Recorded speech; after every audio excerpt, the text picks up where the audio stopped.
Welcome, everybody, to the Armchair Racers podcast. This is episode 15, I believe it is. I'm your host, Kenny Kibbe, along with my co host, Austin Belkey.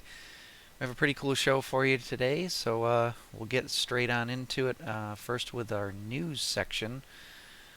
This week, we are at Las Vegas for all three of the National Series, but we went to Homestead last week, and that was the Cup race specifically was a really interesting race. A lot of comers and goers, and William Byron came out on top. And I want to hear your reaction to this, Austin, because he went and he kind of snookered into a stage two win because he kind of passed. What was it, Denny Hamlin and one other guy that was battling for that win for the stage.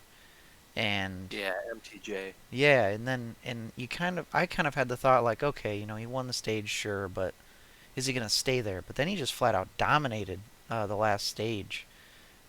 But there was a lot of people, a lot of drivers coming backwards and forwards through the field. Tyler Reddick with a big uh, like rally at the end to get up to second place. Chevrolet's had a really good showing, which is nice for us. Um, yeah, I really enjoyed that race overall, aside from having somebody I really like win. Yeah, I thought it was odd how Willie B got the stage win. To me, it kind of felt like a Ty Dillon stage win. Where like obviously he's got no business being up there compared to the rest of the race so far, and he just kind of like went low, and the two Joe Gibbs guys like. Denny was blacking Martin pretty hard, washed up the track. Apparently he got tight, but Martin was pretty pissed off, and I would be too, whether it was a teammate or a competitor or what, that just to run a dirty block going high to take all the air off the other guy. But yeah, in stage three, he flat out dominated. I mean, he just drove away with it. It looked like he could be challenged for a little bit, but he just drove away with it at the end. I was surprised there wasn't a caution. Um, but yeah, it was really cool to see Willie B get a win with Rudy Fugle. That was awesome. Yeah, that was pretty cool and uh, really proving their chemistry to be definitely there already early in their stages together in the Cup Series. And Rudy Fugle, big jump from him going from trucks to Cup, but he's proving to be pretty worthy of it. We'll move on though to the Las Vegas race, for the truck series. There were 10 cars sponsored by Camping World, and it was kind of hard to keep track of them. I forget how many finished, so I think Matt got the bet right of how many cars of those would be running at the end, because I think only one or two crashed out.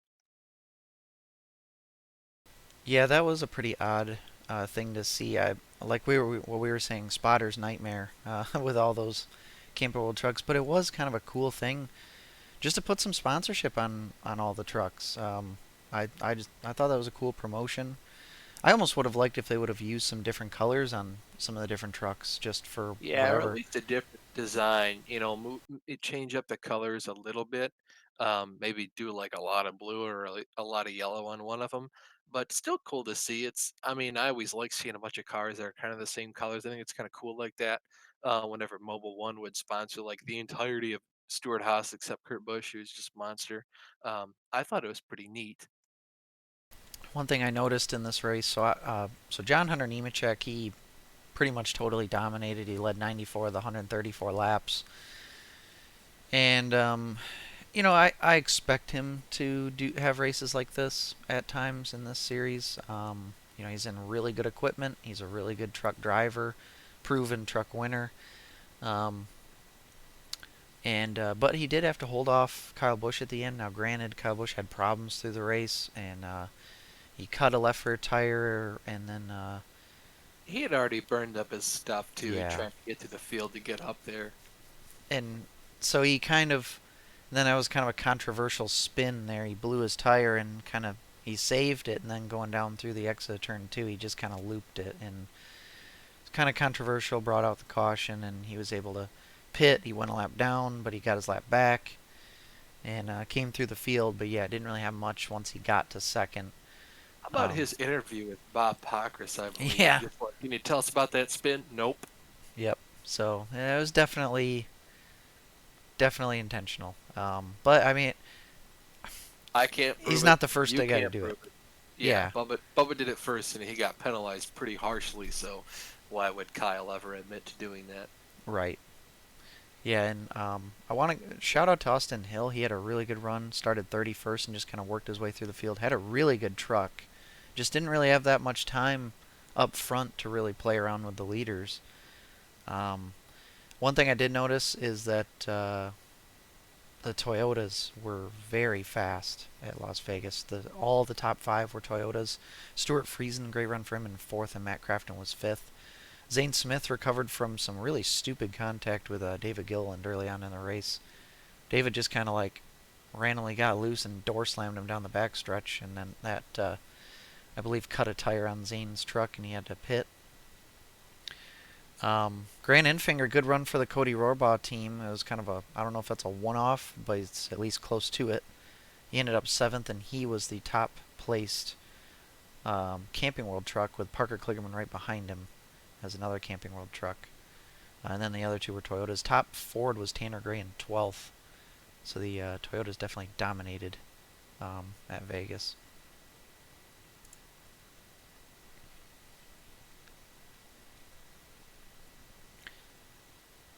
We can. Do you want to talk about the Xfinity race? I only saw like the middle portion, pretty much after I got back from the store, um, and then the BRL Street Stock race. So I only saw bits and pieces. I know who won, but we can skip it if you'd rather, and I think it's probably best if we did, Okay. Well, I just in the was. sake of time too, because we got a guest today. But Well, I did want to give. I suppose should we give a shout out to the winner? oh yeah, we can. AJ Allmendinger won. Pretty cool to see him back in victory lane with Colleague. All the Colleague cars are really fast. It was cool to see Justin Haley get out there, lead some laps. Jeb Burton was doing really well until he got a pit road penalty for equipment leaving the box. They had the gas can in there when he pulled out, and the gas can guy couldn't quite get it back out of the car. So he got a penalty, but I think he still finished in the top 10, Yep, which 10th. is a phenomenal recovery. A lot of speed out of those cars. Cool to see AJ win. Well, and cool to see our spotter friend Frank Denny get a win in that 16 car. Ah, yeah, my man Franklin. Yeah. So yeah, they're a strong team this year, and good to see them locked into the point or into the playoffs, and they can keep going after wins. I think that they'll get multiple this year. So we can move on to the Cup Series on Sunday, which is today. Kevin Harvick starting from the pole. Austin, do you have your fantasy picks? I do, yes. Why So don't you I take have them? Brad Keselowski, Joey Logano, Eric Jones, Cole Custer, Ryan Preece, and Chase Briscoe. Chase Briscoe is my long shot. I got him in my garage. You'll see if I have to pull him out. For the bonus picks, Ford Keselowski, Chevrolet is Elliott. Race winner is Keselowski. Chase Elliott is my top Chevrolet. Kevin Harvick's a top Ford. MTJ is a top Toyota. Chevrolet as always, and then Team Penske. I'm gonna change Brad Keselowski out for Joey Logano to win the race. Right now, I have all my starters have not been used once yet this year. I want to make sure that would happen. Same here. Yep. I have Kevin Harvick, William Byron, Kurt Busch, Brad Keselowski, Kyle Busch, and Christopher Bell is in my garage. Um, Race winner Kevin Harvick, kind of going all in on him this week. Chase Elliott, top Chevrolet. Kevin Harvick, top Ford. MTJ is top Toyota. Chevrolet winning manufacturer, and Joe Gibbs Racing as the winning team. Although I am kind of thinking about doing Penske on that, but we'll see. Don't know why, but I know Harvick's been just solid to start the season. The Penske guys have been really good at Vegas in the past years, but they haven't really impressed me this year so far. So I kind of wanted to stay away from them. It's a solid choice to kind of stay away from them and do that. I think this will just be their breakout race. We'll have to see though. Yeah. Um, but we can move on to the iRacing side of things. Got a lot of stuff to talk about real quick in the iRacing side. I ran NIS again this week. NIS fixed, and I know our buddy Matt is running NIS open right now at Las Vegas. Um, I I think I was like second split, and I started towards the back and just kind of rode around back there. And same thing as last week at Homestead, just kind of worked my way forward and um, had a few cautions, but not too bad. And worked our way up to sixth, I believe it was. So we finished so far this season. We finished 11th, 6th, 11th, and 6th. So pretty solid. Although Road to Pro did not go so well. That one we started in the back as well. Just kind of rode around. Had 5 really quick cautions. And then we finally got a run, a green flag run. Had 1 set of green flag pit stops. Came back out, and we were at the back half of the top 10, but we were moving forward still. We were probably going to pit. We were going to pit one more time under green, and then 2 guys in front of me, really dumb, got together, and I had nowhere to go. I was committed for the corner, and that killed our truck. So um, Austin had the really good strategy going. We were going to split that last run in half, and we were looking really strong, but couldn't finish that race. Finished like 30 something. Yeah, we had a really good run going. It was a shame to see it end like that, but that's racing. Move on to the GTRL race. We're at Sebring this week. Somehow I put her on pole, and I think I just nailed Sunset. And everyone else just didn't, but I qualified like 4/10 ahead of Tim, so I got the pole. Tim was second. The race started. Tim and I just started driving away from the field. I led until the pit stops, but I took a bit more fuel than I should have. Even Tim did. I just took a bit more than Tim. So we came out of the pit road. Our cars were inside of each other, but he had the better exit out of the pits. So I just let up so he wouldn't wreck, just in case we like glitch or whatever. And I tried to catch back up to Tim, and a lap car almost really helped me out with that. But I just didn't really have anything for him. I couldn't get more than a second ahead of him when we were running around before pit stops, and I couldn't get closer to him than like 3/10 or whatever. So fun racing though. That was a lot of fun. BRL then later last night, street stocks. I forget where I started. Not great though, I don't think. But I finished like fifth maybe. No, I finished eighth in the street stocks, and then in the tour modifieds, I forget where I started. I think I started like seventh, maybe sixth. Um, and then I raced up to like I think I finished fourth. Jason Mend almost got me for fifth because by the end of the race my rear tires were gone. I couldn't really put the power down. I was sliding all over the place, so he almost got me, but I just barely beat him. No cautions, by the way, in the first two races last night, and then Really, that's yes, that's pretty correct. cool. Yeah, that's why if you listen to the broadcast, we went like 110 laps last night, or no, 143 laps. I think was what they said because 100 tours, 40 in the street stocks, and I think 3 laps, a grand total of 3 laps at Grand Nationals.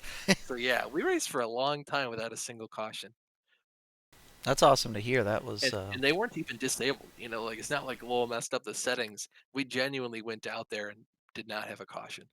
yeah, that's really cool. And cautions were down. I mean, they weren't perfect, but they were down this week in the Grand National Series than they have been in the last Which few is hard to races. say because we had a ton of them. Yes. Yeah, we did have 6 still in the Grand National Series race, but it is better than the last few weeks. So we'll give You credit had a there. really good run though in the Grand Nationals. Let's get your race. Yeah, so it started out slow. So we started in 6th, and we're at Linear Raceplex, which is bottom line track. I mean, if the bottom line gets checked up, you can make some hay on the top, but not really. And the And tires really got to be gone for you yeah, to run up high. yeah, and like in the longer you're up there, the harder it is on your stuff, and you really don't want to stay up there very long. And but we just really got stuck there at the beginning, and some other fast guys around me like Justin and Jason and or Justin and James and Jr. They all did a lot better getting through the traffic than I did. I had to kind of settle in and make It up kind of seemed like spots. they got luckier breaks though. They did, and there was one restart. I was on the high side, that didn't help. But then I got another restart where I was the only of those 4 guys that was on the inside. I was like, cool, we can take advantage. But then the bottom line, the car in front of me just was not getting good runs off the corner, and I was boxed in yet again. So I was like, dang it. So the next restart, I was actually, I think I was behind JR. So I was like, okay, now I know this line's going to go. Kind of followed him up through. I know Mark Herzog was leading for a while there, and and I got up to him in like third, I think it was. He was third or second.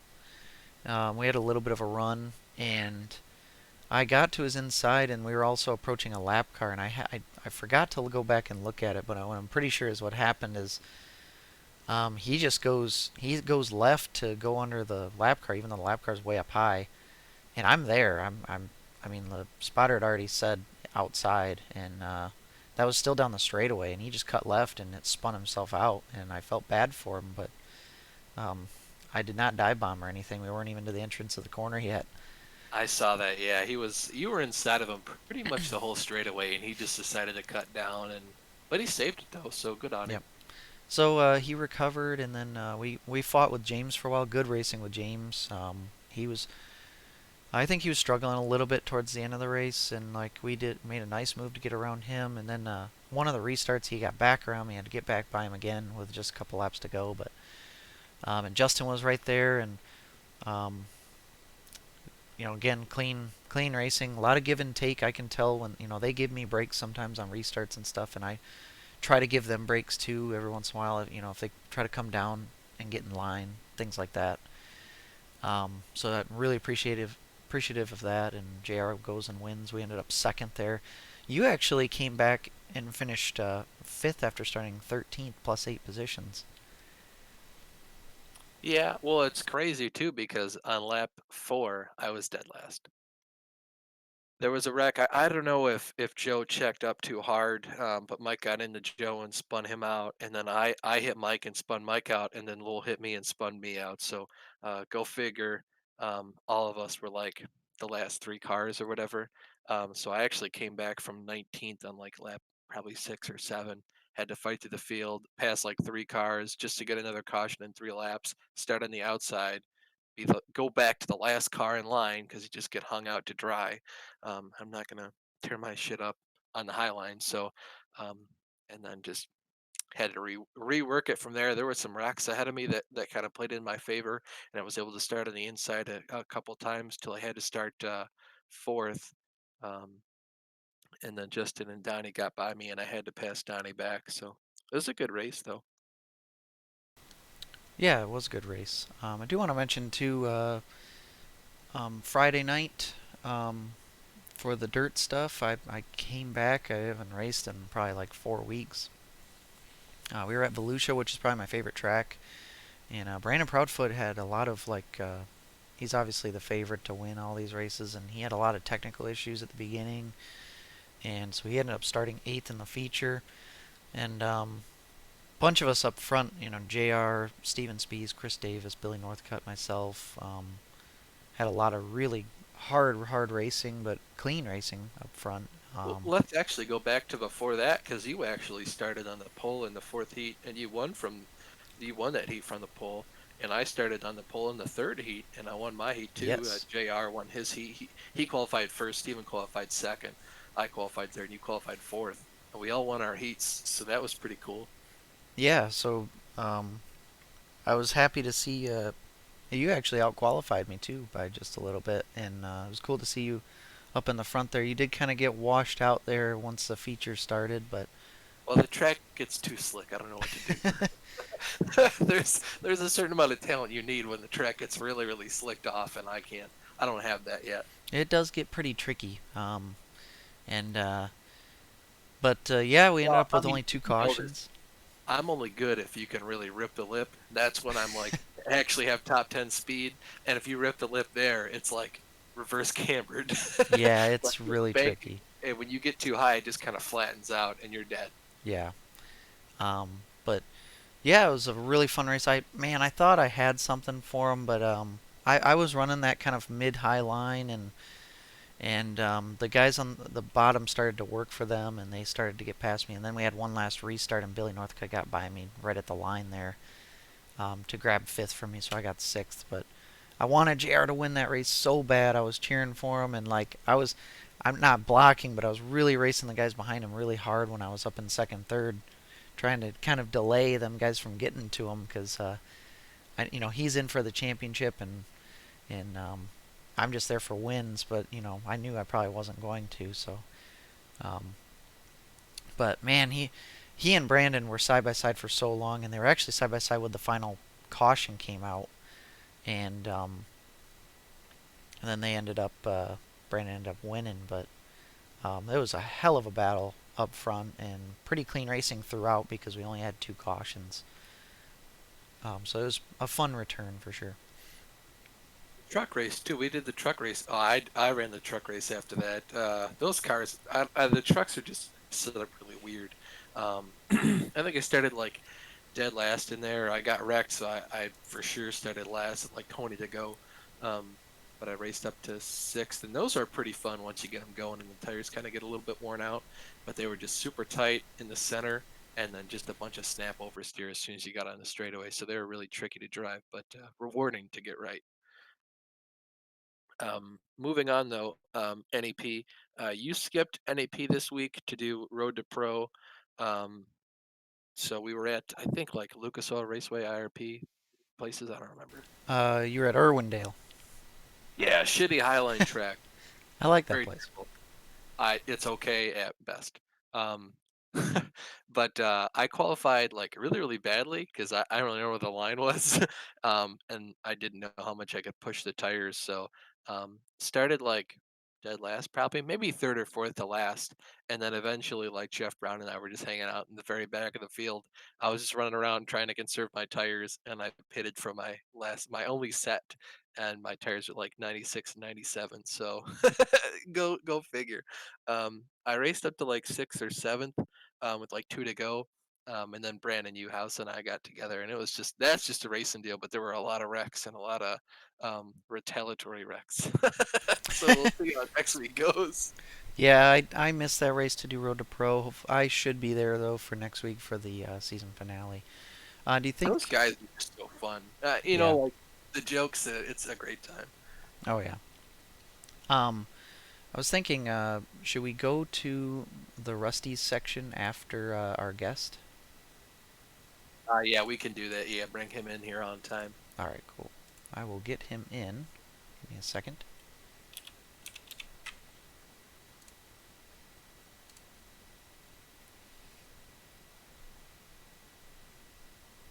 So, ladies and gentlemen, our guest today is Tim Shinoski. You recognize that last name because his brother Matt was on the show a couple weeks ago. Tim's really good at short track racing. He's probably one of, if not the best, road racers in our group. He whooped my ass yesterday. So, Tim, how's it going? It's going pretty good, guys.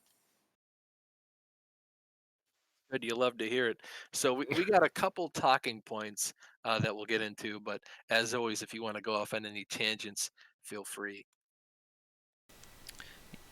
Yeah, so we talked to your brother Matt a while ago now, and we kind of do this with all of our guests, where we kind of think of where did all this get started, as far as like interest in racing on the real side and then iRacing. We could start on the real motorsports kind of side of things. Like growing up, it sounds like, at least from when Matt was talking, that it was kind of you guys were pretty decently big NASCAR fans, kind of growing up. Yeah, that was definitely the case. I can't remember, like, it was obviously a long time ago. Like, the earliest memory that I can think of right now is I can think of Sonoma in 1994, and I can just picture Ward Burton in the 31 Hardee's car, and I don't know why that memory comes to mind. But I can picture that, and I can remember watching that on TV. So obviously we've 1994, that was a long time ago, but even I mean, I know I watched even earlier than that, but that's the longest memory I can remember. So, what got you into racing? Well, I mean, I don't know why I mean, we just watched it every week, so I don't know, why I gravitated towards it. I also remember, uh, well, this is going into sim racing too, but I also remember on our computer we having Bill Elliott's NASCAR Challenge. So I remember that, and so I like playing that. And the cars on there, those were the cars that raced every week. So I think sim racing and real life racing, I think that made me like real racing too.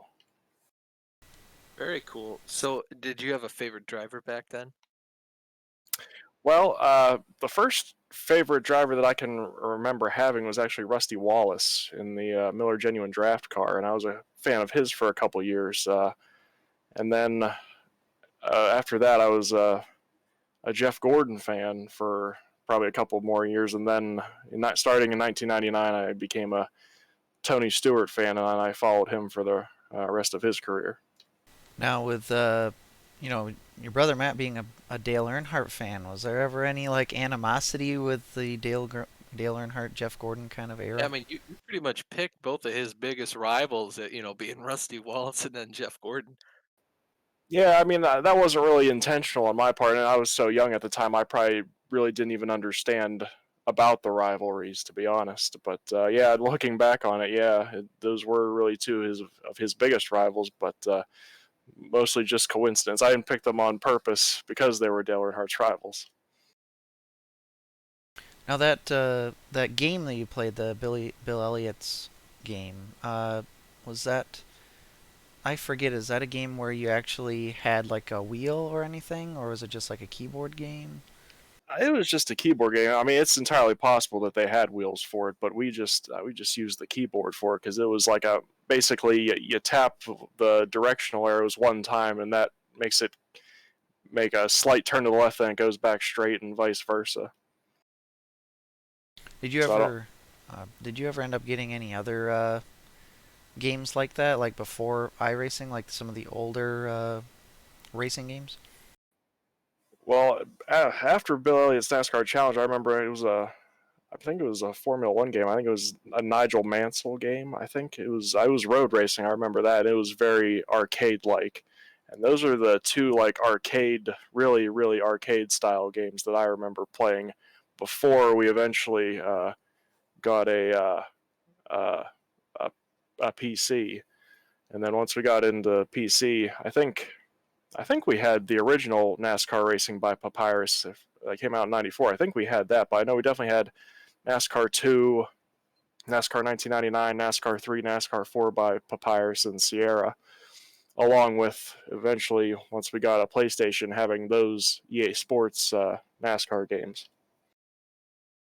Do you ever have a favorite one of those? Because I know, obviously there's like 10 or 20 games of those that you'd have. But I can tell you, I for sure had a favorite. It's probably 2004, the Thunder game. Did you have a favorite? Well, aside from all the Papyrus games, which I think they were all great, and they slowly, steadily improved on all of them, I think my favorite when it comes to like the PlayStation games was NASCAR Rumble, which was kind of interesting because I don't know, they had like different like boosting things and stuff like that, and they made the cars and trucks have like big engines and stuff, so it wasn't realistic as far as real life racing, but it was a fun game to play. Yeah, it's kind of like Mario Kart. Someone made a video about that not too long ago, and I know they kind of re-released a game like that for the PlayStation 3. I believe it was like the only NASCAR game you could buy because it was between the EA Sports and the Technics games, and it was really really close to like a Mario Kart. It very much was like Mario Kart. Now that you mention that, I mean, it was it was something just a little bit different. I mean, all the other racing games, well, they're basically all the same. You qualify and race, and you try to win. Whereas this, was still a race, but it was just very very different, like Mario Kart. Yeah, cartoony and it looked really cool. And to their credit, they had all the drivers with their paint schemes. I think they might have even had different paint schemes depending on the driver. But very interesting. That's cool. Now, is there any like getting closer to more modern era? Obviously, you're big into iRacing, but have there been any other racing games that you've been in more recently, like either like Dirt or Formula One or Gran Turismo or Forza Motorsport, something like that? Yeah, back in it was probably 2009, 2010. I would be playing Forza Forza. I think it was Forza 2 and Forza 3 on my Xbox, and that and then eventually I got the Formula One games starting with F1 2010, and I ran those for 3 or 4 years. So that was the majority of what my racing was, along with continuing to race NASCAR 2003 in offline leagues. So I was still doing a little bit of racing.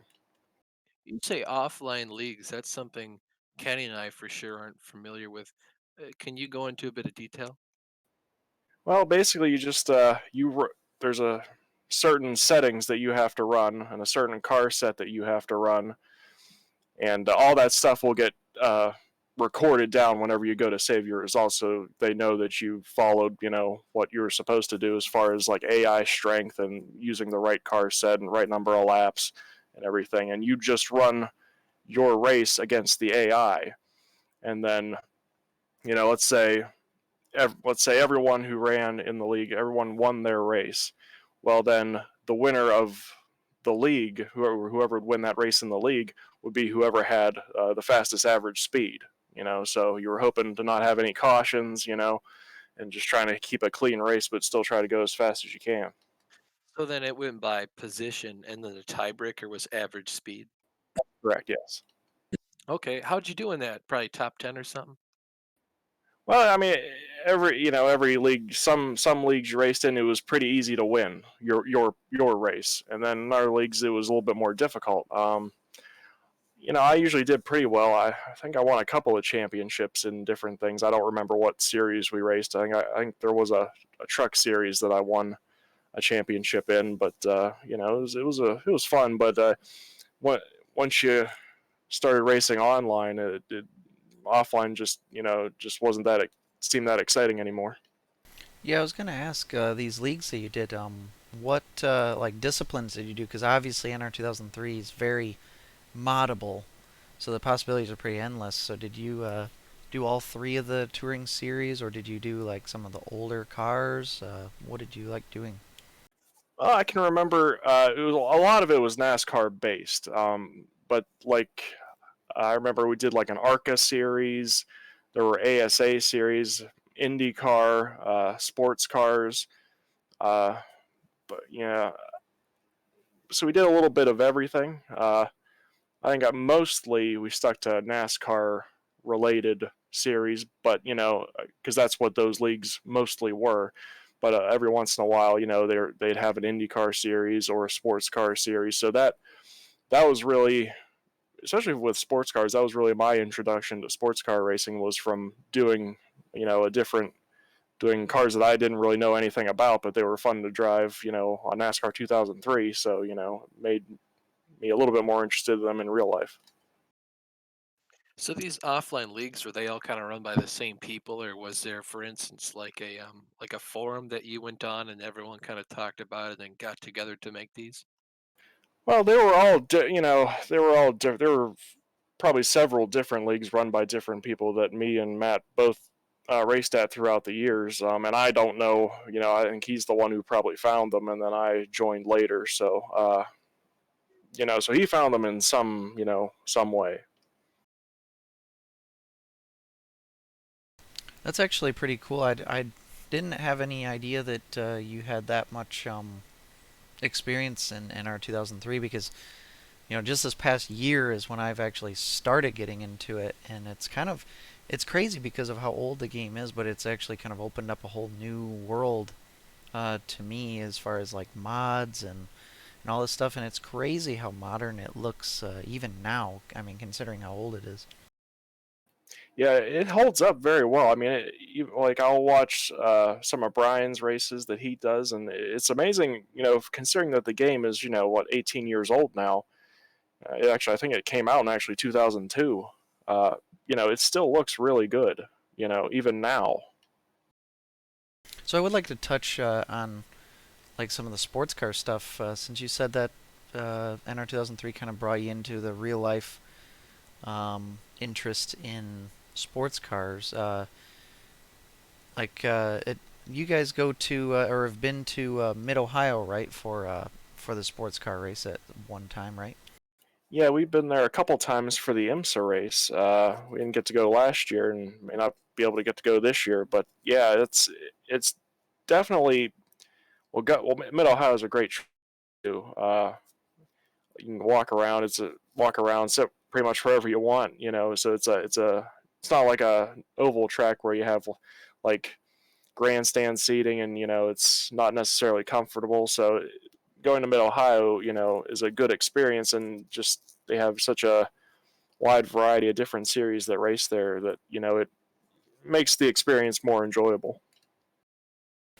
Is there any particular class in IMSA that or car that you like to pay attention to the most, or like a kind of a favorite to follow? When it comes to IMSA, I really don't have a favorite. I kind of like them all because everything's a little bit different. Whereas NASCAR, they all look the same, they all sound the same, just about. Where in IMSA, you've got you know different sounding cars. You've got the Porsche GTE car, which you could have three different cars running behind it, but you can't hear their engines. You can only hear the Porsche because it's that loud. And just different styles like the DPI cars and the LMP2 cars. I just like a little bit of everything about all of them. So in like sports car racing, kind of the cars have a little more personality because of how different they all are compared to like NASCAR. However, like in at least from most fans' perspectives, the NASCAR fans may, or the NASCAR drivers may have more personality than some of the sports car drivers, or at least some are like a more unknown hidden gems, I should say, in the sports car ranks. But do you have a kind of a favorite driver or team that you like to root for? Well, again, I mean, I don't necessarily have a favorite team or driver. I think, following along with the Chip Ganassi team this year because they have Kevin Magnussen, used to race for the Haas Formula One team. And he was, I think, an underrated Formula One driver just because I don't think he really had the team to show what he could be other than his first year at McLaren. But even then, they weren't what we were used to seeing McLaren do. So I think right now I'm definitely keeping an eye out on Chip Ganassi, see what they can do. Eh, I also like to the Meyer Shank racing team. They just moved up to DPI from running GTD. I like to follow along with them, see what they did when they ran GT Daytona. So I'm also interested to see what they do this year in DPI. That's really cool. I'm really interested to see how well K-Mag does. I do know though, and it's kind of sad already, he's going to go drive for, I believe, Peugeot in the new WEC hypercar class. So it'll be cool to see him this year, but sad to see him go when he goes to do that. Yeah, it will be, but I mean, I'm interested to see that new class for Lamar, and who knows, he may still do some IMSA. I don't know if because we'll see how the schedules overlap. He might still be able to do some IMSA stuff, but we'll just have to wait and see. Oh yeah, for sure. It'd be awesome to see him come back for many more Rolexes and get himself a couple watches. I do want to talk to you about reading. I know Matt, oftentimes for Christmas or your birthday, he'll buy you books, and I didn't know this until a couple months ago. But you're actually a really big reader. Um, are there certain books you like to read? Do you have a couple favorite books if you were to recommend a book? Well, I don't get a chance to read as much as I used to because I'm just so busy with life. But growing up, I like to read basically like fiction books relating to sports, different ones, basketball, football, whatever, baseball. Um, when I was a kid, that's what I liked to read. Also, I would also read. I would study like statistics, like the books that would come out before a season would start in whatever sport. They give lists like all the players and all their statistics and all that. I would read those, for hours and hours. I can still remember statistics from baseball from 1997. So that's something I like to read. And there are a few other things. When I was in college, I liked to read Sherlock Holmes. I don't know why, but I was I read a lot of that in. Well, I mean, it is good, but I have two big books of that. I still haven't gone through both of them, reading all of it, but you know, and and then eventually I kind of got into motorsports books, like a couple of books by Steve Matchett. The first one's A Mechanic's Tale, and that talks about the 1994 season with Benetton, because he was a crew member on that team with Michael Schumacher when they won a championship, and a lot of things happened in that 1994 season that made that a really interesting book to read, and a couple other by him. That one chronicles his entire Formula One career as a mechanic, and so that's, I think, mostly today. I probably have most interest when I do get a chance to read. It's mostly motorsports related books, usually uh, real true stories, uh, either written by the people involved themselves or another writer. That's awesome. I know reading is something it's cool to do. You oftentimes don't find time for it, but that's really interesting to know that you enjoy reading that much. I know you also were reading a book by the person um, who was looking at the Alex Zanardi crash in the Indy car. Yeah, that was that was a book written by Dr. Steve Olvey, who was the medical director for CART, the IndyCar series back in like the late '90s. So uh, a lot of that, he talks specifically about quite a lot of interesting things and how safety evolved throughout the years, and it was a very interesting book. So you talked about like the sports books that you would read as a kid. Do you actually still follow stick and ball sports now? I still watch. I don't follow them quite as much. I'll usually still watch like the Steelers games. I don't get a chance to watch baseball games or hockey games as much anymore. I'll still follow along to see how, like the Pirates and the Penguins do, but I don't get a chance as much to watch them anymore. It's just there's not enough time. Yeah, I think I'm in the same boat with you. They kind of just fall down the priorities list, and there's not enough time in the day. Yeah, that's definitely the case. I mean, I'm usually sleeping during during the Penguins games and even the Pirates games during the summer. So, I just have to go online and find out the score. But moving on to iRacing. Now, I can't remember when Matt told us that he got into iRacing, but do you remember like when you got iRacing around when your brother did, and was he part of what got you into iRacing, or was it something else? Well, Matt, I had heard about iRacing even when I was still doing, probably 2009, 2010, when I was still doing offline leagues, because some of the guys in there were trying out iRacing. So that's the first time I had ever heard of iRacing. I didn't really understand much about it, but I had heard about it. And then at some point, Matt got into it, and he was probably on iRacing for at least a year before I actually got my own account, my own computer, my own wheel and pedals. Um, but even before I actually got on iRacing, I did uh, compete in one uh, special event. I think it was the 12 Hours of Sebring in 2015. Uh, I competed. I was actually on Matt's account. They needed a reserve driver, which hopefully I wouldn't have had to have been used, but eventually they did need me to run a couple stints. So I actually did run on Matt's account a couple stints in the 12 Hours of Sebring. That was the first endurance race for Western PAI racing. I do remember that, and quite an eventful race for you guys. That was in like the BMW GT3 car, wasn't it?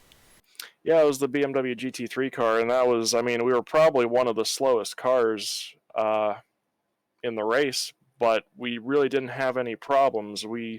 I think we only made contact with another car one time. They hit us in the back and caused just barely any damage, and we just kept it clean. And I believe we finished fifth in our very first race as a team.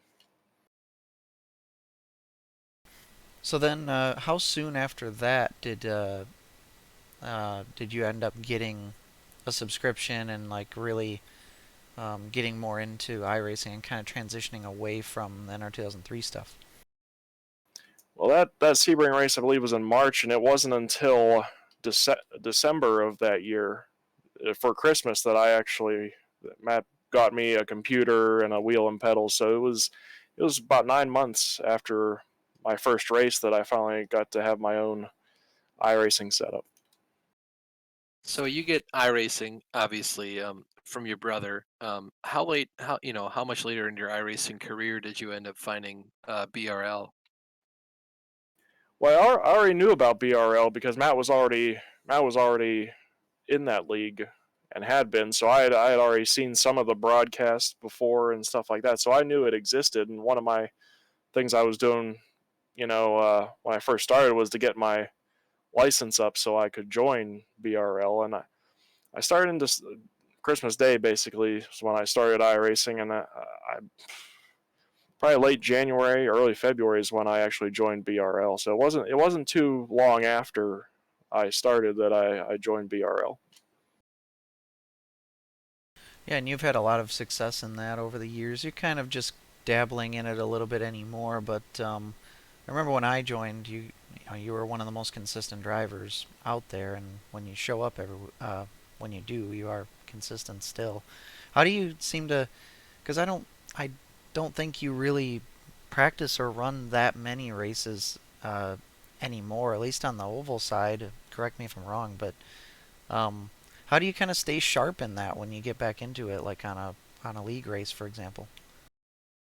Well, I mean, a lot of it just has to do with concentration and, just thinking about the things you have to do. You're braking, how you brake, and what line you run. You just, when you race consistently, I think it just more or less becomes second nature. But I think, I don't race as often as I used to, at least in the league, when it comes to leagues. So I'm thinking more about, especially on short tracks, so I have to think about what I'm doing more while I'm doing some practice laps, even though I still don't do a lot of practice laps. But I have to think about it a little more and focus on it. And then once I get into the race, I feel like I know what I'm doing, and it just becomes second nature again. You're just driving. Yeah, it always amazes me how you can kind of just like choose a weekend to show up because you might like the track kind of, um, and you show up and you're just not dominant, but you always have to start in the back of the field. So you're probably like no further than like five cars from the back, and then every race you always seem to be knocking on the door of the top eight, the inversion spots, and then half the time you end up making it in there. So it's really cool to see kind of pick it back up and get right into the swing of things and then challenge everyone. Yeah, when you're starting in the back like that, I mean, the biggest thing, and it's easy to say, but it's not easy to do, is you have to be patient because you have to eventually, if you have the speed, you'll be able to get past a lot of the cars, but you just have to be patient and not burn up your tires and just let things come to you. And a lot, 9 times out of 10, you'll be able to make up quite a few spots and get into a good position, maybe a transfer position for the next week to start in the top eight. And, that's the main thing, is just being patient and, don't try to force too much, but, when the opportunity presents, just make a pass. That's one of the things I'm still always surprised by is you can pick that up on like the day of and go out there and fight for a top spot. But then you're also still really good on the road side of things, especially in the Saturday morning league. I really feel like if you were there for every race, the championship would probably be yours far and away. Yeah, I mean, I'd like to race more often than I do, but sometimes sleep gets in the way and other things, sometimes related to real life racing get in the way, so I can't race as often as I'd like to. But I still do some official racing, during the week. Still not as much as I'd like to, so that does help a little bit in keeping me sharp. Uh, so and like yesterday with a track like Sebring, I've done, I'm sure, 1,000 laps there. So I mean, it doesn't take the first couple laps yesterday. It took me a couple laps to get back into a rhythm, but then I immediately felt comfortable just because I've done so many laps there. That was one thing I for was going to sure. ask you about too. Is like when you do get a chance to do official races, what are there any particular series that you're kind of looking for, or any particular track that you're kind of circling that you want to try to run if you can? And let's also take whatever Frank and Ben do out of the equation too. More about just what Tim likes. Well, well, basically, what Frank and Ben likes has become what Tim likes. Because I race with those guys a lot on Tuesdays and Wednesdays. I got away from it a little bit, but I did race some this past week. So they're doing A fixed, B fixed, and C fixed. So I usually end up doing that. So I've actually ended up liking oval racing more than I used to, because I used to rarely race official oval races. But being able to race with them, and I've learned a lot just from racing with them, and it's a lot of fun. So I've actually started to enjoy oval racing. But outside of oval racing, right now, everything else, I like some that doesn't take very long. So I'll do some of the shorter fixed setup races like Ferrari Challenge or the BMW 12.0 series, or sometimes even Formula Sprint with the USF 2000 cars. I want to get some racing in, but I don't want to have to try to find a good setup, and prepare myself for a 45 minute race where I just want something that's pretty quick, and I can do 2 or 3 of those in a day, and I've done 2 or 3 races and then I'm good. We'll just stay on the iRacing side for a little bit longer. Do you have a favorite car or a favorite track? That's a tough one. I mean, I it's hard to say with a car, because I'll go back and forth between driving a bunch of different things. So I don't know that I have a favorite, at least on the road side. A couple years ago, if you would ask me, I would have said probably the street stock when it comes to oval, because I was very competitive with that. Um, so that was probably my favorite car to drive at that time, along with the SK Modified. I enjoyed both of those cars. Now the SK Modified has been updated, and ever since they did that update, I didn't really like it as much. I know they've made some changes with the street stock, especially with the tires and with different things. So I haven't really raced it in that recently. So I would say right now, if I had a favorite car to drive, it's probably the Xfinity cars and B fixed. Those are probably my favorite consistently to drive right now. But as far as tracks go, I come for oval. I'd say my favorite track is Five Flags, where they run the Snowball Derby. All right. And then for road, I'd have to go probably Phillip Island. Uh, I haven't had a chance to race there recently, but it's fun in just about any car, because it's tight and twisty. There's a lot of elevation change, so it's challenging, but it's not super difficult, and it's a fun track to drive. That totally makes sense that you would be a fan of the Xfinity cars, being out of the top three national series, that it's arguably the hardest to drive. We need the most finesse as far as like the brake and throttle modulation, at least. And speaking of the Xfinity series, the NEP guys, at which you kind of joined in the group this season with the Grand National Series that they run, they're running an Xfinity series next season. Is that something that you show interest in? Granted, that's months and months down the road. Yeah, it's definitely something that I'm interested in, because I do like those cars and I enjoy racing with the guys in NEP. That's a lot of fun. You guys do it as well, and it the ARCA car. I think it's a decent car, but racing it in 2 different leagues, I think I've kind of gotten a little bit burnt out on running the ARCA car. Um, so I'm looking forward to switching it up for NEP for the Xfinity cars, and it'll hopefully, making waking up in time to do the races a lot easier for me. Now it's a car that I really do enjoy driving. Um, Another thing I wanted to ask too is, we obviously, you're another member of the Western PA iRacing group. which we all are. And one thing I always like to ask the team members is, when we do all these endurance races, is there any one in particular that you like to circle as your favorite, or the one that you look forward to the most, as far as kind of like the event or the race itself, or maybe it's because of the track or the car we pick or something like that? Well, I would say it's between the 24 hours of Daytona and 24 hours of Le Mans. I would probably have to lean towards 24 hours of Daytona just because we've run that a lot more. Uh, it's also the first race to start a new season, whereas, when you're done with Petit Le Mans, you're ready for the season to be over. You want a break. And then by like the end of November, early December, you're ready for a new season to start. So you're already starting to get prepared for Daytona, and you have, a month to practice and get ready. So that's probably the race that we're most prepared for as a team. And you're excited to get the season started. Yeah, Daytona seems to be a pretty popular answer. Daytona or the regular, big Le Mans.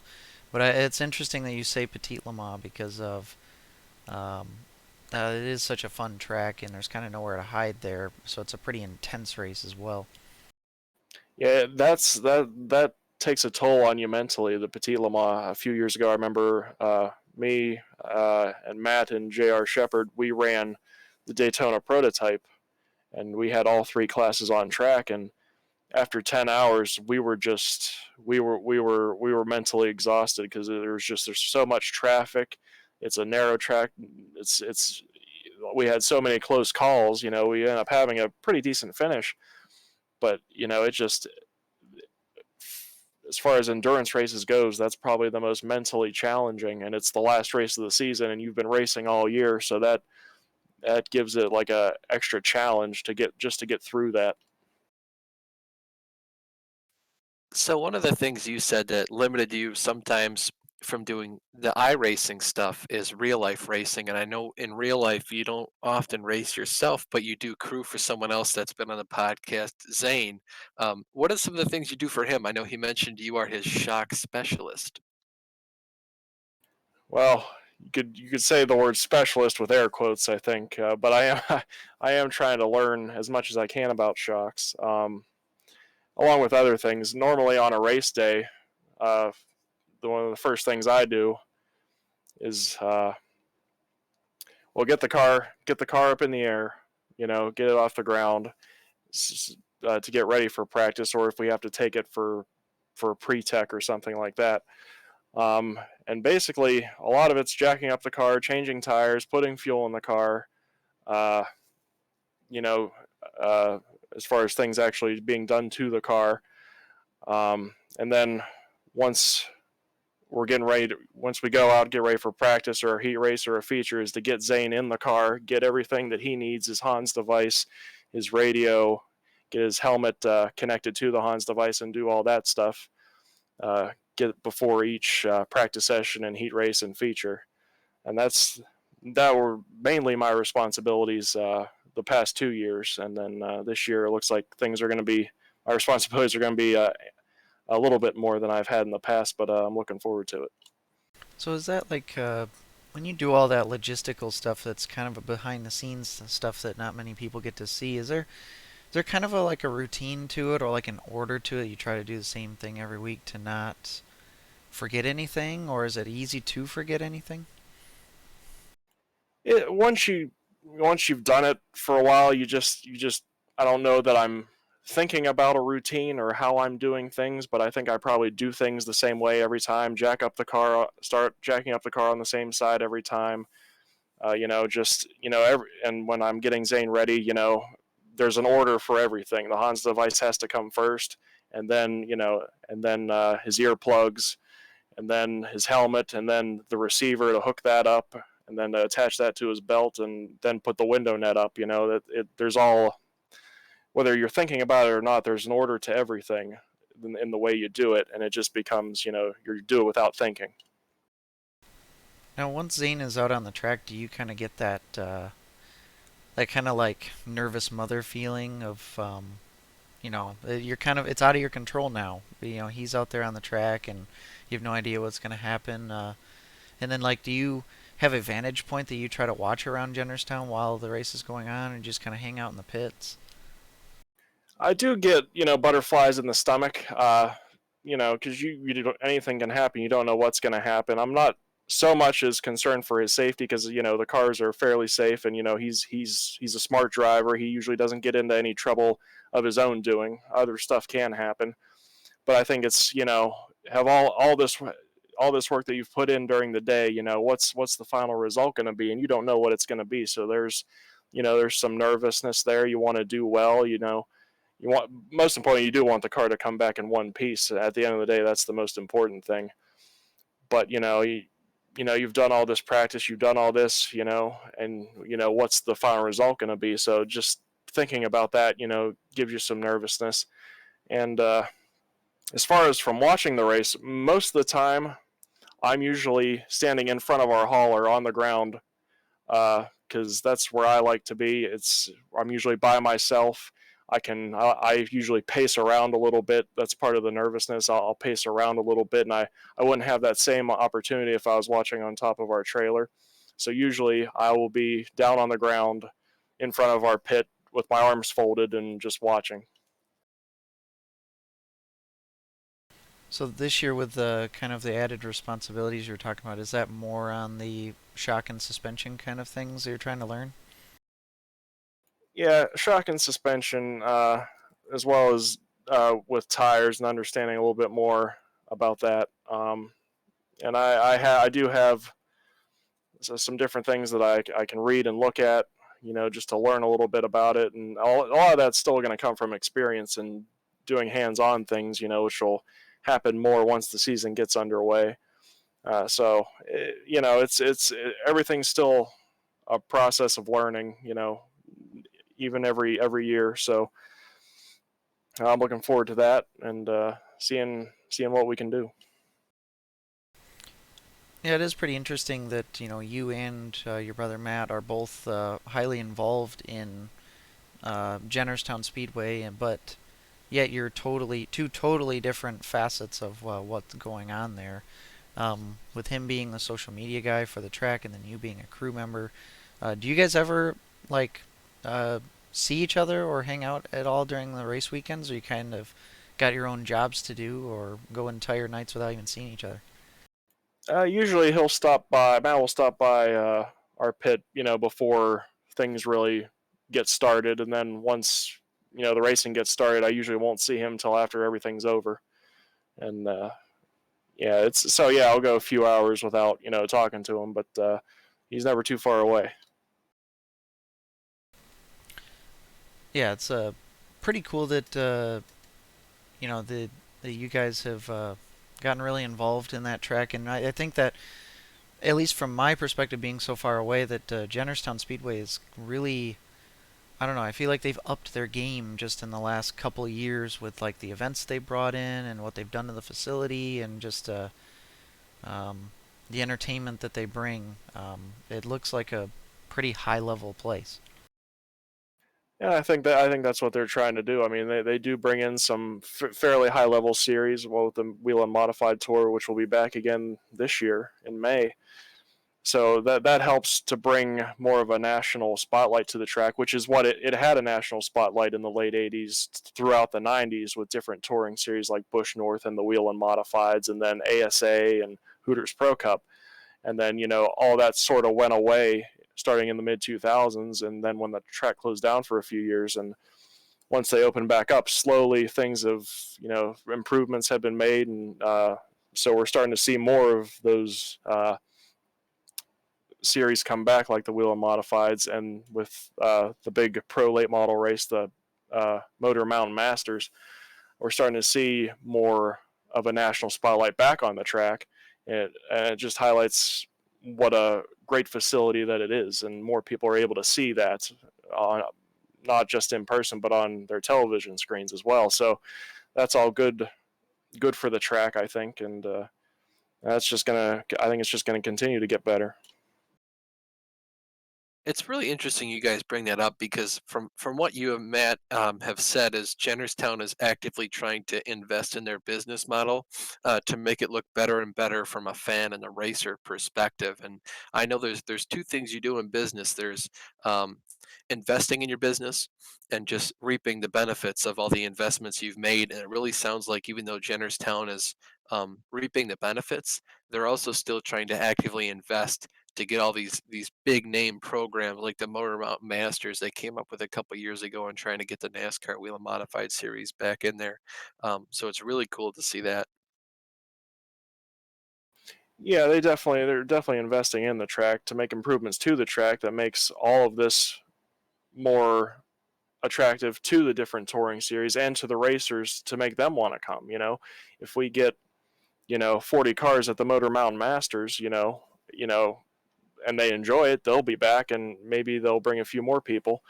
And and same with the Wheel and Modifieds, they'll want to continue to come back if the facilities are up to their expectations, and so I think investing in the facility and uh, trying to attract those outside series, I think they're doing a good job at that, and I think they're continuing to do that.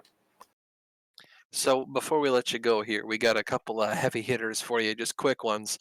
Um, if you could do one race in real life, what would it be? You go in, you're a hired driver to do any race you want. Pick one.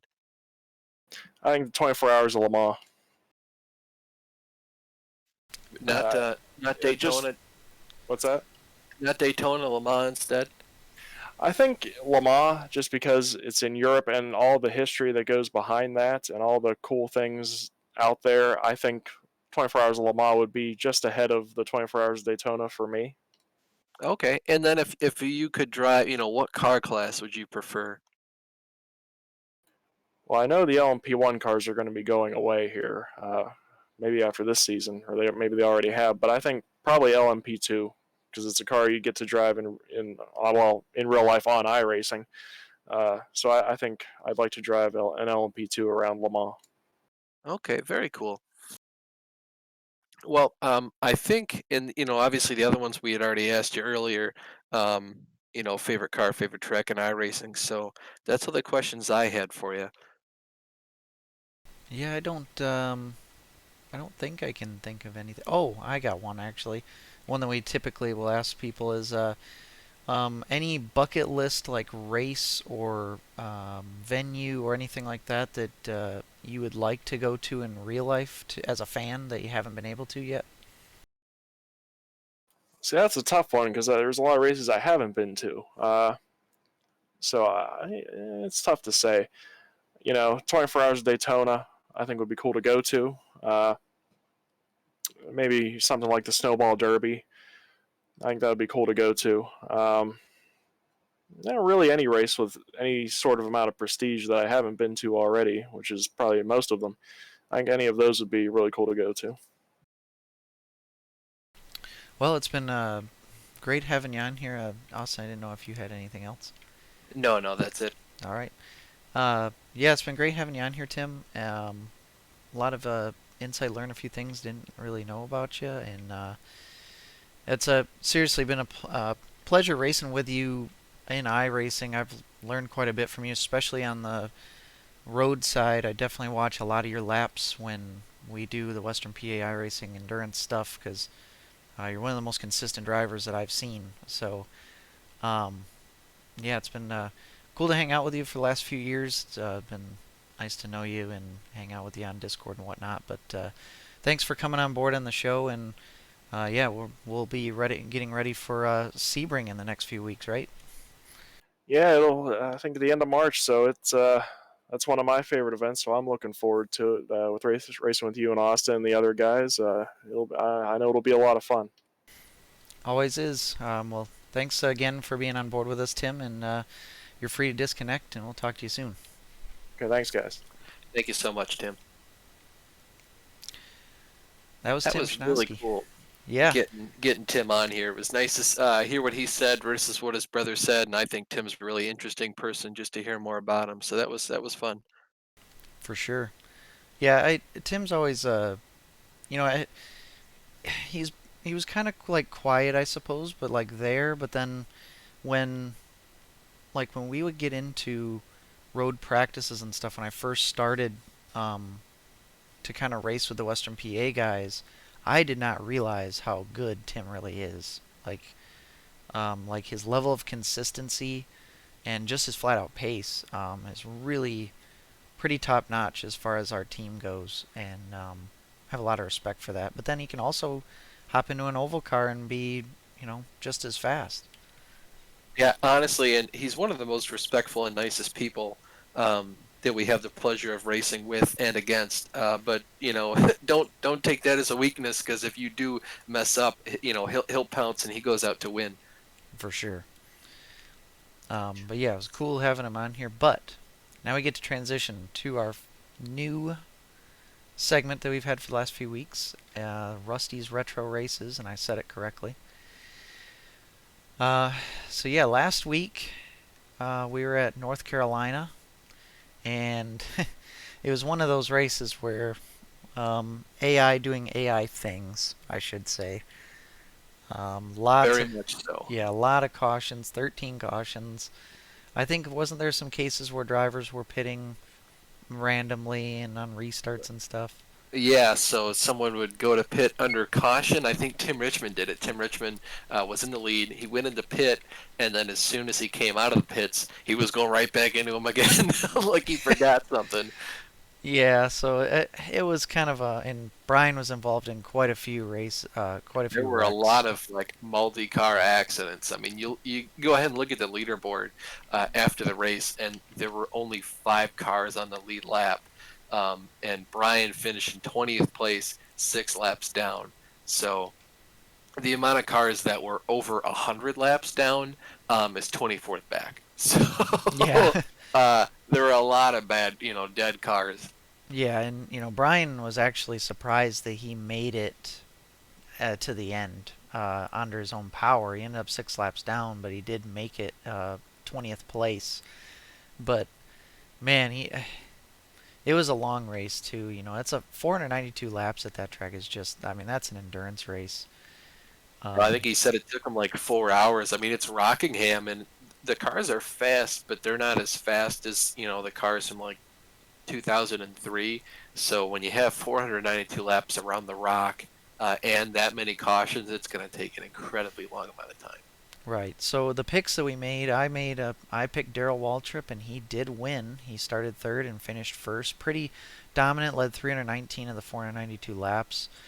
And you ended up picking Terry Labonte, the champion. He ended up started 8th, finished ninth, which isn't too bad, but he was 1 lap down. Did not lead any laps either, but solidly in there. The top 10, real quick, I'll rattle off: Darrell Waltrip, Cale Yarborough, Bill Elliott, Neil Bonnet. Cecil Gordon was kind of one of the upsets that was in there.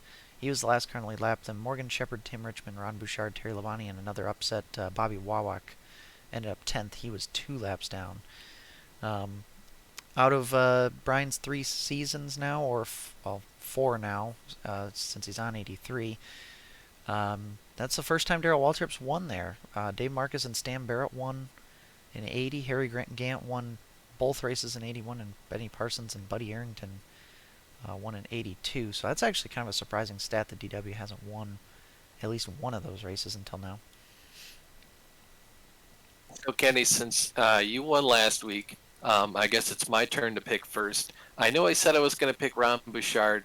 I think I'll pick him, but I really think Harry Gant's got a really good shot this weekend. So I'm going to try to pick someone else every weekend, and hopefully I don't run out of guys or pick somebody twice on accident. I'm hoping I can just get in the top 10. So I'll go with Ron Bouchard again. Well, you know what? I will participate as well. Let's see. Who did I pick in the first 3 races? I picked Neil Bonnet one, and I picked DW once. Do you remember who I picked? That was it, because we didn't do it for Daytona. Ah, you're correct. Okay.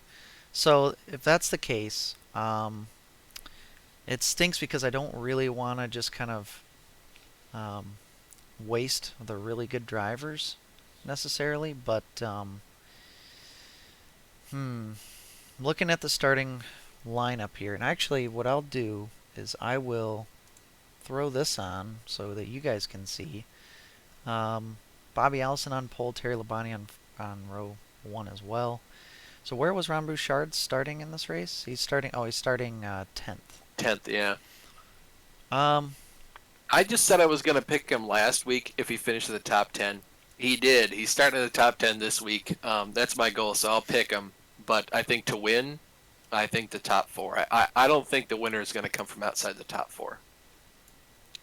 yeah, I guess give me someone that's going to finish and then give me the person you think is going to win. Well, I'll just go with my pick, and I'm gonna pick Terry Labonte. He's the champ from last year. He won one of these races last year. Starting up towards the front. Brian might actually be a good pick this week. He won an 80 and he won an 82 in the fall race, or one of the races actually, at least. I don't think it was the fall race, but yeah, and he's gonna be starting 15th down here. But looking down through the order, Mark Martin had a decent starting spot last week, not so much this week. Dick Brooks is up in there. He was 3rd in points after race 3 in real life. Joe Ruttman in there. Hope he has a better run this week. How about Bob Seneker? I see him starting in the inside of row 18. Yeah, the Michigan man, West Michigan even, Bob Seneker. So that'll be cool to see him. Ken Reagan, that's David Reagan's dad. In there, AJ Foyt made the field just barely. JD McDuffie is in there, Slick Johnson. So David Simcoe and Jim Vandiver were the only ones who did not qualify. And we look at the point standings over here too after race 3. You got DW in the points lead. I'm really starting to think he might be the guy to be the championship hopeful for this season. I mean, I get it's really early, but I don't know. A car as strong as his, he might not look back after getting a points lead. No, I really feel like he's my pick to win the championship. I think, like you said, he won it in real life in '83. Is that correct? I don't remember, to be honest with you. I can't find it. To hell with it. Rusty Button's other live streams, baseball, those are a good time. Yeah, I feel like Daryl's going to win the championship. It's funny because in the real life point standings after race 3, he was 20th, and in this he's first. But Brian's actually still 5th in points too, which is solid. I hope and this has been a good track for him statistically, so hopefully he can keep that up. Dick Brooks is in the top 10. Ron Bouchard's in the top 10 in points. Yeah, I mean, looking at some of the achievements could possibly be made. Oh, that's actually last race and the stuff that's possible for this race. And I kind of just leave the screen here in case anybody wants to go back and look at these, because there's a lot of info here. Brian does a really good job of keeping up with this stuff. He actually gave me a few notes to kind of read off for this week. He did say that Cale Yarborough won the real life race here at Atlanta in '83. And after Atlanta, Dick Brooks ended up being the real life points leader. And this was also a cool tidbit here. This is the last race that Dodge would lead a lap until they returned in 2001. And first career start also. Oh yeah, Ken Reagan we noted, but Eddie Bierschwale. First career start for him, and he is starting there in row 20, 39th. I'll have to keep an eye on him, see what he can do. And it looks like too, in Brian's race, Jody Ridley won once. Yeah, he won in '81 for Brian, and he's in the field as well. So maybe he's the dark horse to keep an eye on in 34th. For sure, they're hoping shapes up to be a good race. I think it should be. Brian's always entertaining, so I really look forward to watching this. Oh, for sure. And Atlanta's a really cool track, and obviously this is layout change when Atlanta was, at least how a lot of people say, a lot better than it is now. I like Atlanta, but I think both versions are cool. I've only ever raced at the post layout change version. I like it a lot. Hard to imagine the track being different, but I have seen the 1992 race, and it looks like a lot of fun. I wish we could get to iRacing layout to be old Atlanta, or maybe just in a video game. Yeah, And I do confirm here, it looks like Brian won the fall 1980 and the fall 1982 race. So don't know exactly his stats in the um, spring race, but it looks like he's been done much better in the fall. Kind of an interesting note there to keep an eye on. So, another cool note: Daryl Sage is up in seventh place. That's a strong qualifying run for him. But the rest of these guys up in front, they're pretty stout. So we'll see um, what'll happen this week. And cool thing about Atlanta too, this old layout is you're actually turning longer than your straight. The turns are that long, and it's something I didn't know until pretty recently. Kenny, over under on people on the lead lap at the end. I'm going with 10. I'd say over. What do you think? I think over, but only by a couple cars. I think maybe 12 to 15 cars in the lead lap at the end. Yeah, I think a 15 is kind of a good. That's kind of a good number. I'm not exactly sure what cautions have been like at this place, but oh, here we go. Is there a thing with most cautions? No. Anyways, yeah, we'll be looking forward to. Oh, here we go. Most cautions, fall 1982, 8. Least cautions, 3 of races were tied with 2, so could be a long green flag run kind of race. And In which case, that's going to bring that lead lap cars down. well, I mean, think about it though. With the way that the AI is, sometimes if there's cautions with the AI, a lot of times it's because of pit cycle, and the if they're at least not crashing under pit cycles, that obviously guys will go a lap down under pit cycles, but it won't be as harsh as we're halfway through the pit cycle and we get a caution. For sure, I just feel like, the speed difference from like a Darrell Waltrip to midfield is going to be so great, he'll probably end up lapping most of the field. Kind of similar to the way Bobby Allison had done that at Richmond, I believe it was. We will see. It all depend on how good the AI will be at getting around lap cars. But moving on to video games, so I see you were watching some Battlebots. Yeah, so not really a video game. It was more of a TV show, but um, I want to double check real quick. So there used to be a show way back when called Robot Wars, and it's just like this. It's basically these people they'll create these 250-pound robots, and they'll have weapons on them like circular saws and spinners and clampers and hammers and stuff, and then they would pit them against another robot and they'd fight each other, and there'd be a tournament for it. And that was when I was a kid.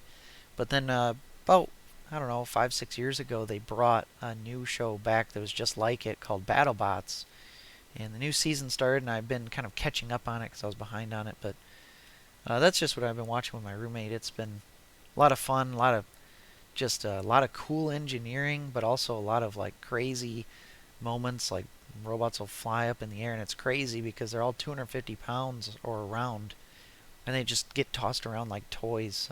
But it's pretty interesting for anyone who's into you know sparks flying, but also a lot of cool engineering. You've been still dabbling in the Grand Theft Auto and Forza Motorsport, or Yeah, I played some more Red Dead 2, and I'm kind of at the point where like I feel like I've done all these side missions, and now the only thing left for me to do is more story, and I really don't want to do that because I'd rather kind of go around and like find all the like optional stuff where you can like go on like the quests, I guess, to find like different like the rock carvings or whatever. So yeah, but playing GTA 5, the boys from college, and then Forza Horizon 4 just going on to play like Thursday or Friday to get all the seasonal stuff, see what kind of cars you can unlock, because usually those are um, pretty cool. And it's nice just to go in and dabble and race like a weird random car for a while. So yeah, they were pretty good this week. I'd recommend it, especially more than the one last week. So it was cool. yeah, and I found it. It's to kind of link this to video games. there was a game. 3 games were made along with the Robot Wars TV show. And the one I had as a kid was called Robot Wars Arenas of Destruction. And you could actually go and enter in the tournament. You could build a robot, but you kind of had a budget, and you could buy different materials for armor and weapons and all that. And it was a pretty fun game. I remember playing as a kid, and um, yeah, it kind of died off, and there really hasn't been any games like it since Robot Wars Extreme Destruction in 2002. So I kind of wish that would come back, because with modern graphics and all that, it could be a pretty awesome game. But we'll transition then to rants and reviews. The rant this week is on early aggression, and Kenny wrote this down. I think I know where this is going. Well, it's last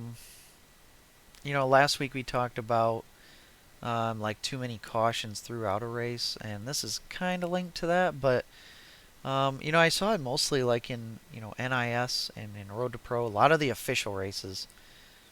And granted, a lot of these official races are short, but the ones that I was in, NIS and Road to Pro, they're over 100 laps on a mile-and-a-half track. It's a long race. And I've run in like 3 or 4 of these official races like in a row where we have a wreck on turn 1, lap 1. And I just don't understand it. I don't, if your line in front of you checks up, just check up. There's no reason to be pushing the issue, going 3 wide, going on the apron. And I just, for one, I don't understand why guys have to hit each other, and I don't understand why people need to even force the issue. I don't know if it's maybe we're wrecking just because people aren't paying attention at the beginning. I don't know, because obviously that's the closest together the whole field's going to be, is right at the start. But I don't know. I just believe a lot more in give and take than a lot of these people. But I especially, it doesn't make sense to me because it's all about tires and tire management. If you can take care of your tires, you're going to be a lot better off than someone who didn't take care of their tires. So it's just really weird to me to see these guys out there giving all they've got right after the drop of the green flag, because that's the one time you don't want to be hard on your tires. yeah, and even let's say you are going to try to make a move into turn 1 or something, and this goes for stock cars or like really any racing when you're starting. It's like you're all so grouped together. Where are you going to go anyways? I mean, sure, you might make up a couple spots, maybe, but chances are you're probably not. With the skill level of the people that we're all racing against, you're probably not going to do anything.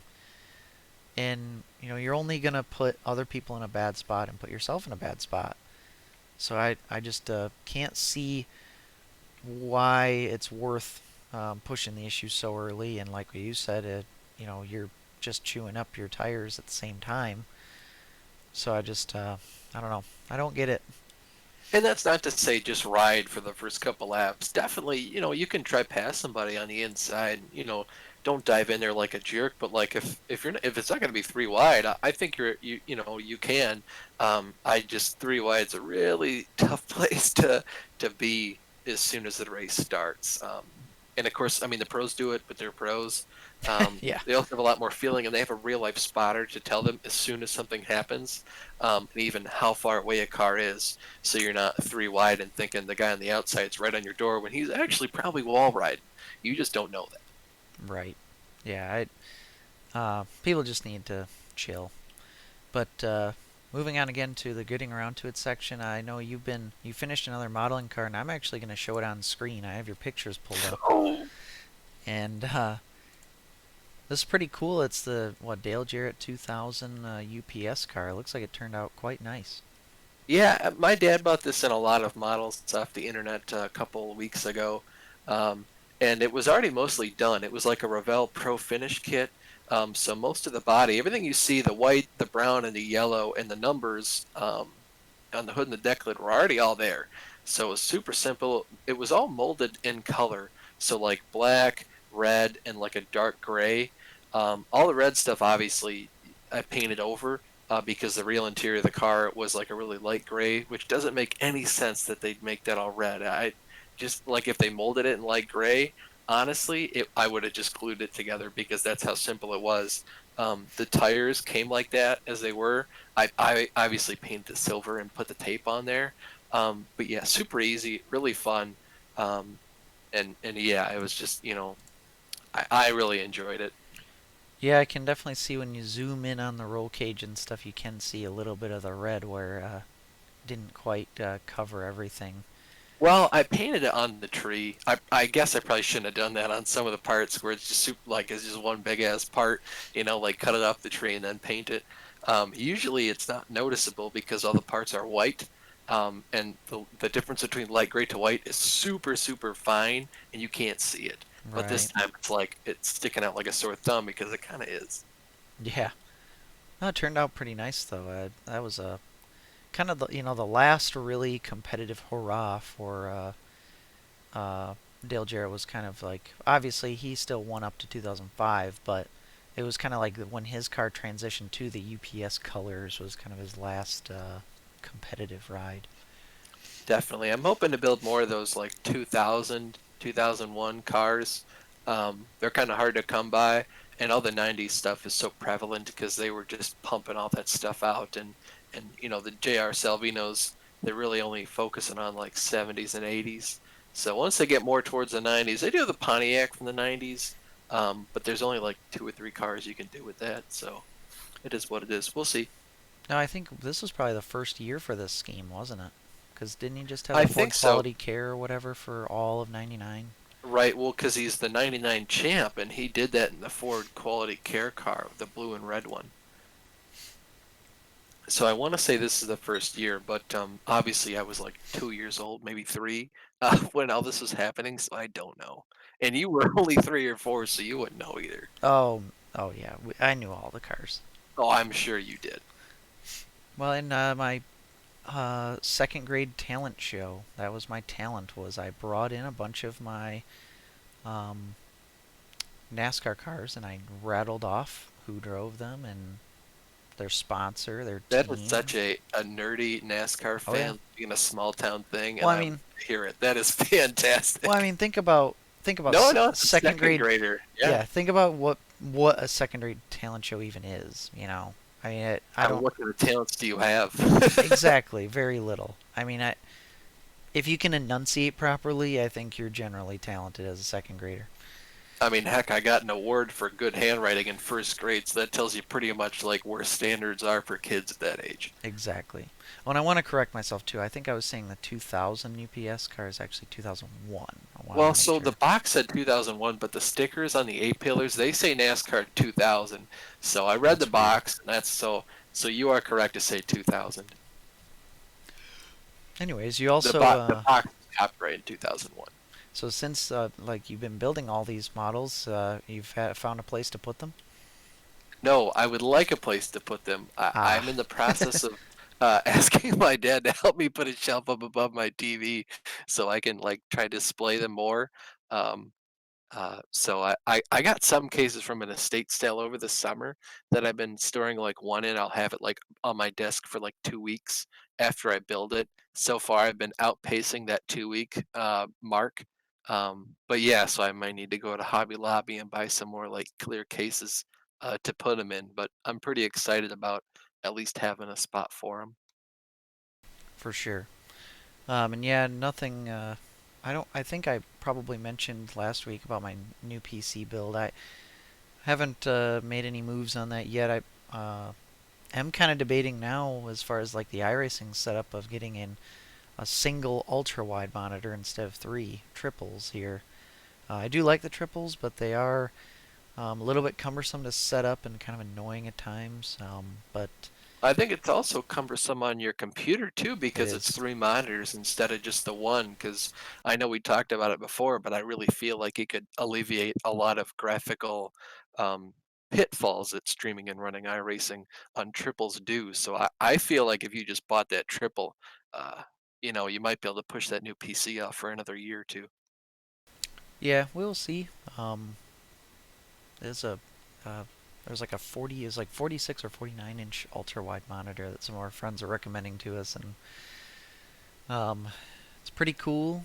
But yeah, I don't know. I'll have to stir about and think about some stuff with that, and I'd be interested to hear what James says too. Well, I know he was talking about it being the way to go for iRacing instead of triples. So I'd like to hear what he has. I think he said he had like a 49 or a 46 somewhere in there. I can't remember. Yeah, so now we have 3 people we race with on Saturdays that all are swearing by this large ultra wide. So yeah, they must. I mean, they know what they're talking about. So they.